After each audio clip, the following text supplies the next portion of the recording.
बोरी येथे भागवत सप्ताहाचे आयोजन, दिंडी काढून सप्ताहाची समाप्ती।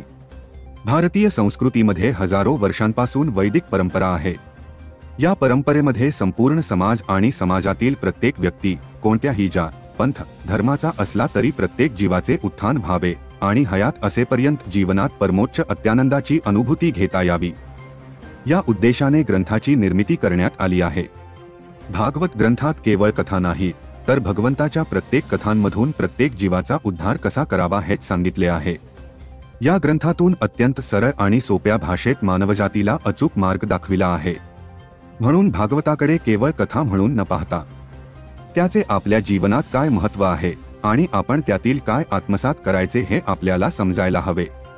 भागवत ग्रंथ म्हणजे ज्ञान यज्ञ सोहळा, त्यातील तत्वज्ञान समजावे या उद्देशाने भागवत सप्ताह निमित्त बोरी येथील विठ्ठल रुक्मिणी मंदिरात सार्थ श्री एकनाथी भागवत या ग्रंथाचे पारायण करण्यात आले।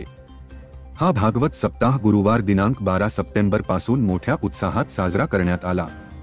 सप्ताहाच्या समारोपाच्या दिवशी विठ्ठल रुक्मिणी मंदिरातून दिंडी काढण्यात आली। यावेळी बापूजी देवस्थान, बोरी तलाव, ग्रामपंचायत कार्यालय, शिंगणवट, बोरी हनुमान मंदिर सभामंडप, अंगणवाडी मार्गे पुन्हा विठ्ठल रुक्मिणी मंदिरात पोथी पूजन झाल्यानंतर महाप्रसादाने सांगता करण्यात आली। यावेळी पत्रकार विजय मोकल यांच्या निवासस्थानी दिंडी उतरवून दिंडीचे स्वागत करण्यात आले, तर बोरी सरपंच नंदिनी म्हात्रे व मोहन म्हात्रे यांच्याकडूनही दिंडीचे स्वागत करण्यात आले।